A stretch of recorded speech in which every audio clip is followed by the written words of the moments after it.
Hello everyone, welcome back to Jhansi's world. ఈరోజు carrot ఇంకా dates కాంబినేషన్లో కేక్ అయితే ప్రిపేర్ చేశాను. ఈ కేక్ ఎప్పుడు తినే కేక్స్లా కాకుండా కొంచెం డిఫరెంట్గా అయితే ఉంటుంది మనకి టేస్ట్. కేక్ చూసారా ఎంత ఫ్లఫీగా ఉందో. ఇది కిడ్స్కి స్నాక్స్ బాక్స్లోకి పెట్టచ్చు, లేదంటే పెద్దవాళ్ళైనా ఈవినింగ్ స్నాక్లా కూడా తినచ్చు. చాలా టేస్టీగా ఉంటుంది. ప్రాసెస్లోకి వెళ్ళిపోతాము. ఫస్ట్ దీనికోసం ఏదైనా ఒక గిన్నెని పెట్టుకొని లోపల స్టాండ్ని పెట్టి ప్రీ హీట్ చేసుకోవాలండి. ఒక 10 నిమిషాల పాటు ప్రీ హీట్ చేసుకొని పెట్టుకోవాలి. నెక్స్ట్ స్టవ్ ఆన్ చేసుకొని ఇంకొక పక్కన ప్యాన్ పెట్టుకొని 1/2 కప్పు షుగర్ వేసుకోవాలి. షుగర్ని అలా కదపకుండా ఒక 2 నిమిషాలు వదిలేస్తే మెల్ట్ అవ్వడం స్టార్ట్ అవుతుంది. ఇలా స్టార్ట్ అయిన తర్వాత మిక్స్ చేసుకుంటూ మనం షుగర్ని కరిగించుకోవాలి. దీంట్లో మనం ఏమీ వేయకూడదండి. ఓన్లీ స్టార్టింగ్ మనం క్యారమిల్ సిరప్ అనేది ప్రిపేర్ చేసుకోవాలన్నమాట. మనం ఎప్పుడు చేసే కేక్స్లా కాకుండా ఈ కేక్ కొంచెం డిఫరెంట్గా అయితే ప్రిపేర్ చేసుకుంటాము. ఇది చూడండి, ఇలా క్యారమలైజ్ అయిపోవాలన్నమాట. షుగర్ మొత్తం ఇలా బంగారు రంగులోకి మారిపోవాలి. ఇలా చక్కగా గోల్డెన్ కలర్ వచ్చిన తర్వాత దీంట్లో 1/2 కప్పు వరకు వాటర్ యాడ్ చేసుకోవాలండి. వాటర్ యాడ్ చేసిన వెంటనే మనకి పాకం అనేది గట్టిగా అయిపోతుంది. బట్ ఏం పర్వాలేదు, కొంచెం సేపు అలాగే కదుపుకుంటూ ఉంటే మనకి మళ్ళీ నార్మల్గా కరిగిపోతుంది అన్నమాట. ఇలా ఈ విధంగా కలుపుకుంటూ ఉండాలి. చూడండి, ఈ విధంగా మొత్తం పూర్తిగా రెండు మిక్స్ అయిపోవాలన్నమాట. వాటర్ ఇంకా పాకం కూడా. ఇలా అయితే మనకి రెడీ అయిపోయినట్టే. దీన్ని చల్లారబెట్టుకోండి. ఇప్పుడు ఇంకొక మిక్సీ జార్ తీసుకొని 1/2 కప్పు షుగర్ యాడ్ చేసుకోవాలి. అలాగే 2 లవంగాలు కూడా వేసుకొని మెత్తగా గ్రైండ్ చేసేసుకొని పెట్టుకోండి. మీరు ఇక్కడ షుగర్ ప్లేస్లో బెల్లం కూడా యూస్ చేసుకోవచ్చు. సేమ్ కొలతలతోనే తీసుకోండి బెల్లం కూడా. నెక్స్ట్ ఇప్పుడు ఒక మిక్సింగ్ బౌల్ తీసుకొని మనం దేంట్లో అయితే కేక్ మిక్స్ చేస్తామో దాంట్లో గ్రైండ్ చేసిన షుగర్ పౌడర్ వేసుకొని అలాగే 3/4 కప్పు రిఫైన్డ్ ఆయిల్ అయితే వేసుకోవాలండి. అలాగే 2 గుడ్లను కూడా పగలగొట్టుకొని వేసుకోవాలి.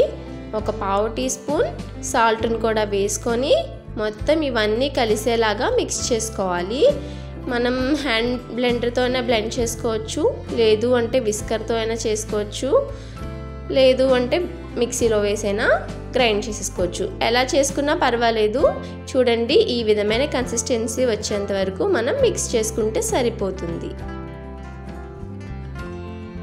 నెక్స్ట్ దీంట్లో ఒక జల్లెడ పెట్టేసుకొని 1 కప్ వరకు మైదా యాడ్ చేసుకొని 2 teaspoons baking powder add చేసుకుంటున్నాము. నెక్స్ట్ ఇందులో 1/8 టీ స్పూన్ నట్మెగ్ పౌడర్ అంటే జాజికాయ పొడి, 1/4 టీ స్పూన్ సినమన్ పౌడర్ అంటే దాల్చిన చెక్క పొడి, 1/2 టీ స్పూన్ సొంటి పొడి కూడా వేసుకొని మొత్తం అన్నిటిని జల్లించుకోవాలండి. మనం ఇందులో యాడ్ చేసాం కదా స్పైసెస్ పౌడర్స్, వీటి వల్ల కేక్ అనేది డిఫరెంట్గా అనిపిస్తుందండి. మనం ఎప్పుడు తినే రొటీన్ కేక్స్లా కాకుండా మనకి మంచి ఫ్లేవర్లో అయితే అనిపిస్తుంది అనమాట. ఇప్పుడు వీటన్నిటిని ఇలా జల్లించేసుకున్నాం కదా. జల్లించిన తర్వాత స్లోగా మిక్స్ చేసుకోవాలండి. నేను ఇక్కడ వీడియోని ఫాస్ట్ ఫార్వర్డ్ చేసి పెడతాను, మీరు మాత్రం స్లోగానే మిక్స్ చేసుకొని పెట్టుకోండి. నెక్స్ట్ ఇంకో గిన్నె తీసుకొని 1/2 కప్పు చాప్ చేసిన డేట్స్, అలాగే 1/2 కప్పు క్యాష్యూస్, అలాగే 1 టీ స్పూన్ మైదా కూడా యాడ్ చేసుకొని వీటన్నిటిని మొత్తం మిక్స్ చేసేసుకొని పెట్టుకోండి. ఇలా ఎందుకు మిక్స్ చేస్తున్నాము అంటే మనం ఇందులో మైదా వేసి మిక్స్ చేస్తున్నాం కదా, దీనివల్ల ఈ నట్స్ డ్రై ఫ్రూట్స్ అనేవి కేక్ కిందకి వెళ్ళిపోకుండా ఉంటాయన్నమాట. నెక్స్ట్ క్యారమిల్ సిరప్ని చల్లారిపోయింది కదా, దీంట్లో యాడ్ చేసేసుకుంటున్నామండి. క్యారమిల్ సిరప్తో పాటు 1 టీ స్పూన్ వెనిలా ఎసెన్స్ కూడా యాడ్ చేసుకొని మళ్ళీ మిక్స్ చేసుకోవాలి. బ్యాటర్ అనేది కొంచెం టైట్గా అనిపిస్తుంది, బట్ స్లోగా మిక్స్ చేసుకోవాలి కట్ అండ్ ఫోల్డ్ మెథడ్లో. నెక్స్ట్ ఇందులో డ్రై ఫ్రూట్స్ కూడా యాడ్ చేసేసుకొని 1 కప్పు క్యారెట్ తురుముకొని వేసుకోవాలి. క్యారెట్ని తురిమిన తర్వాత జ్యూస్ని పిండేసి అప్పుడు వేసుకోండి. ఇలా చేయడం వల్ల మనకి బ్యాటర్ లూజ్ అయిపోకుండా ఉంటుందన్నమాట. నెక్స్ట్ ఒక 1/2 కప్పు కాచి చల్లార్చిన పాలను కూడా యాడ్ చేసుకొని ఈ మొత్తం మిశ్రమాన్ని మిక్స్ చేసేసుకోండి. కట్ అండ్ ఫోల్డ్ మెథడ్లో స్లోగా మిక్స్ చేసుకుంటే మనకి బ్యాటర్ అనేది రెడీ అయిపోతుంది. చూడండి, ఈ కన్సిస్టెన్సీలో వచ్చేంత వరకు మనం మిక్స్ చేసుకోవాలన్నమాట. ఇప్పుడు ఈ బ్యాటర్ని వెంటనే బేకింగ్ ట్రేలోకి యాడ్ చేసేసుకోవాలి. కేక్ టిన్ అనేది ముందే గ్రీస్ చేసుకొని పెట్టుకోండి. మీకు ఆల్రెడీ తెలుసు కదా, అందుకే నేను చెప్పట్లేదు. చక్కగా కేక్ టిన్లోకి బ్యాటర్ని వేసేసుకొని 2-3 సార్లు ట్యాప్ చేసుకుంటే చక్కగా ఎయిర్ బబుల్స్ ఏమైనా ఉంటే రిలీజ్ అయిపోతాయి. ఇప్పుడు దీన్ని తీసుకెళ్ళి ప్రీ హీట్ చేసుకున్న గిన్నెలో పెట్టేసుకొని ఒక 35 to 40 మినిట్స్ లో ఫ్లేమ్లో బేక్ చేసేసుకోవాలి. మనం ఇప్పుడు 30 మినిట్స్ తర్వాత ఒకసారి చెక్ చేసి చూద్దాము ఎలా బేక్ అయిందో అనేది. 30 మినిట్స్ తర్వాత ఓపెన్ చేయాలండి. అప్పటి వరకు ఓపెన్ చేయకూడదు. మీరు మధ్య మధ్యలో అస్తమానం ఓపెన్ చేశారు అంటే కేక్ అనేది సరిగా బేక్ అవ్వదు. ఇక్కడ చూస్తున్నారు కదా, కేక్ ఇంకొంచెం మనకి బేక్ అవ్వాలి. కొంచెం తడిగా అనిపించింది. సో ఇంకొక 6 to 7 మినిట్స్ బేక్ చేసుకుంటే మళ్ళీ చెక్ చేసుకొని చూస్తే మనకి క్లీన్గా నీట్గా వచ్చేసింది. పర్ఫెక్ట్గా బేక్ అయిపోయినట్టండి ఇలా క్లీన్గా వస్తే. ఇప్పుడు వెంటనే కేక్ టిన్ని తీసేయాలన్నమాట.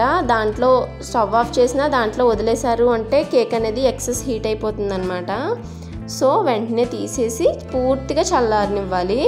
చూసారా, చక్కగా కేక్ అనేది రెడీ అయిపోయింది. ఇలా రెడీ అయిపోయిన తర్వాత మీకు నచ్చినట్టుగా పీసెస్ లాగా కట్ చేసుకొని పెట్టుకోండి. నేను కట్ చేస్తున్న విధానం చూస్తున్నారు కదా, ఈ విధంగా కట్ చేస్తే మనకి ఈవెన్గా పీసెస్ అనేవి కట్ అవుతాయండి. ఈసారి ఎప్పుడైనా ఇలా ట్రై చేసి చూడండి ఒకసారి. క్యారెట్స్ డేట్స్ కేక్ అయితే రెడీ అయిపోయింది. చాలా ఫ్లఫీగా స్పాంజీగా చాలా బాగుంటుంది. టేస్ట్ అయితే ఎప్పుడు తినే వాటికంటే కొంచెం భిన్నంగా ఉంటుంది. ఎప్పుడైనా డిఫరెంట్గా ట్రై చేయాలంటే ఇలా ట్రై చేయండి. నెక్స్ట్ వీడియోలో మళ్ళీ కలుద్దాము. నచ్చితే సబ్స్క్రైబ్.